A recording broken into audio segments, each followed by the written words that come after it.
que é a não violência?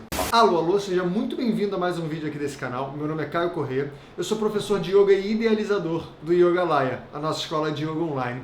E é o seguinte, a gente está falando agora, fazendo uma série de vídeos sobre os yamas e niyamas, que são conceitos muito importantes dentro da pedagogia do yoga, pelo menos da pedagogia do yoga clássico, tá? Que a gente chama do yoga de Patanjali.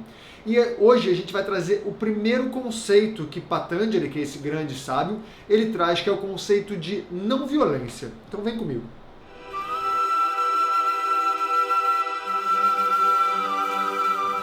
Bom, para começar, não violência é um conceito chamado ahimsa, tá? Que é um conceito onde a gente tenta controlar um impulso que está dentro de nós, que mora dentro de nós, que é um impulso de violência, tá? Segundo essa pedagogia, todos nós temos impulsos violentos.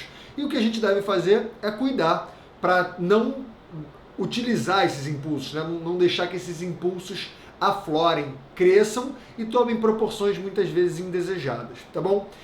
Então, qual é o princípio? O que a gente deve pensar primeiro? O que é violência, tá?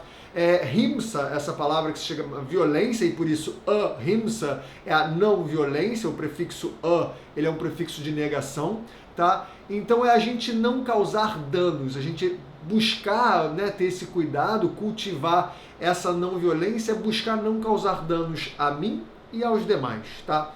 Então a gente tem que pensar algumas coisas primeiro. Quando a gente fala sobre não violência, a primeira coisa que vem na nossa mente, né, é alguém literalmente violentando fisicamente alguém.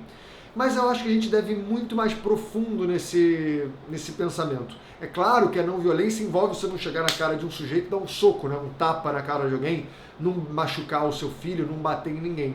Mas a gente tem que pensar que violência vai para muito além da violência física, tá? As palavras podem ser e são muito violentas, e muitas vezes, assim como elas são muitas vezes maravilhosas, elas podem ser usadas de modos muito violentos. Então a gente tem que se atentar com isso. Mas não só as palavras, não só os atos físicos, muitas vezes o olhar é violento, né? A gente tem um olhar julgador, um olhar inquisitório para outras pessoas, pode soar violento.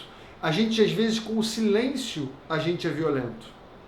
E muitas vezes, uma outra forma que a gente deve pensar dentro desse conceito é: a gente muitas vezes é violento com a gente mesmo, tá? O Matheus do Vida Veda, né, que é meu sócio, uma grande inspiração para mim, ele fala que muitas vezes com a gente tem um chicote forte demais, sabe? Ou seja, a gente se julga, a gente se cobra muitas vezes de uma maneira que é violenta. Eu falo, mas porque eu sou um imbecil, porque eu não consegui fazer isso. Muitas vezes sem levar em consideração o que eu passei para não conseguir fazer essa coisa, né? Ou por ter feito algo que muitas vezes eu possa vir a me arrepender, tá? Então esse conceito de não violência, ele aborda e envolve um olhar muito sutil sobre como eu lido comigo mesmo e como eu lido com os outros, tendo sempre em questão que violência não é só sobre o ato, e sim como a pessoa recebe. A gente não tem como saber como as pessoas vão receber as nossas atitudes, mas a gente deve se atentar a isso. A gente não deve tomar as nossas atitudes ignorando que tem uma outra pessoa envolvida no processo que ela está recebendo aquilo.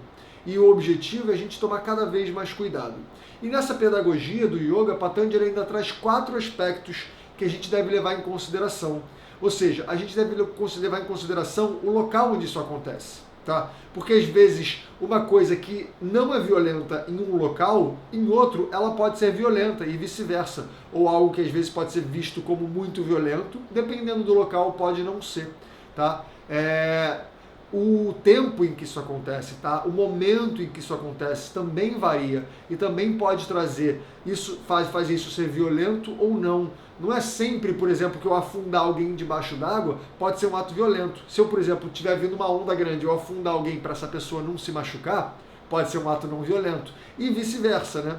Às vezes um abraço pode ser um ato não violento, mas se eu der um abraço sem consentimento, por exemplo, isso pode se tornar um ato muito violento.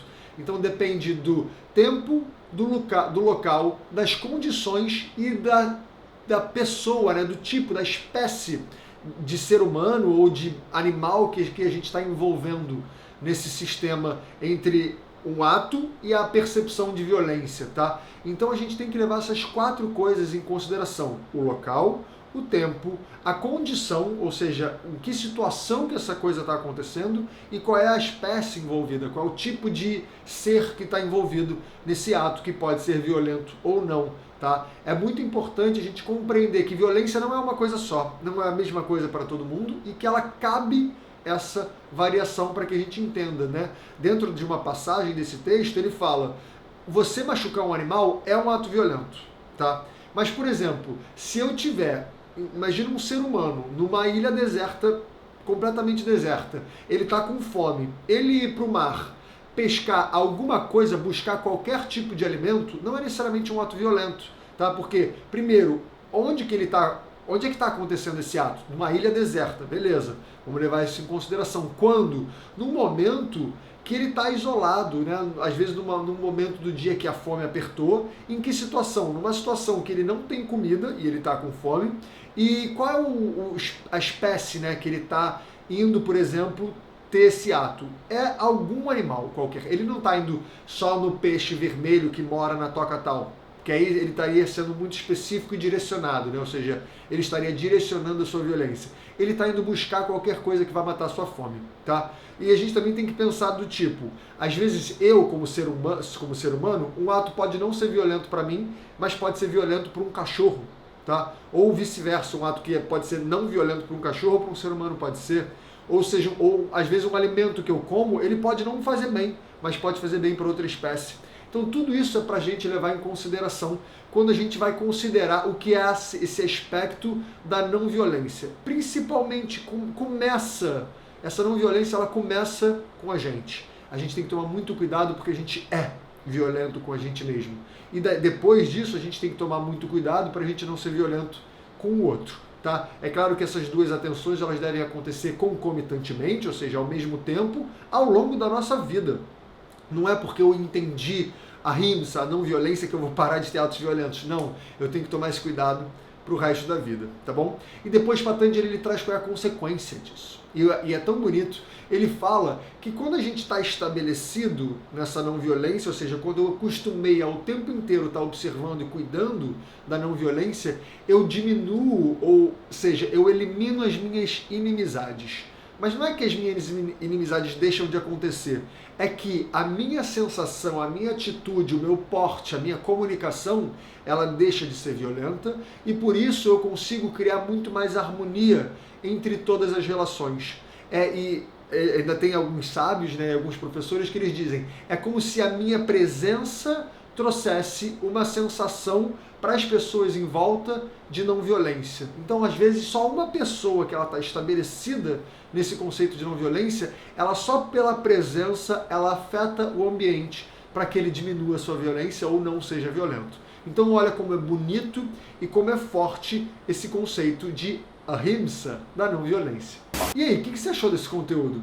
Quero que você deixe aqui nos comentários dizendo o que você achou, como é que esse conceito bate para você, né? O que você interpreta a respeito desse assunto, tá bom? Se você gostou desse vídeo, aproveita aqui para curtir o vídeo, seguir o canal, ativar o sininho, porque isso me ajuda muito e ajuda também esse conteúdo a chegar a mais pessoas. E é claro, se você acha que esse vídeo pode servir para alguém, compartilhe esse vídeo, também é muito importante ajudar esse conteúdo a ser mais difundido.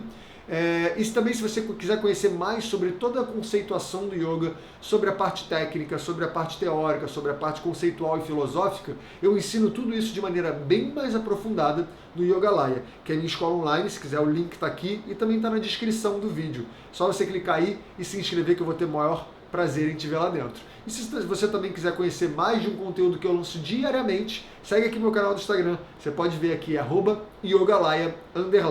Tá bom? Então a gente se vê ou no canal do Instagram, ou aqui no YouTube, ou lá na minha escola online, para uma troca muito mais presente. Beleza? Até o próximo vídeo.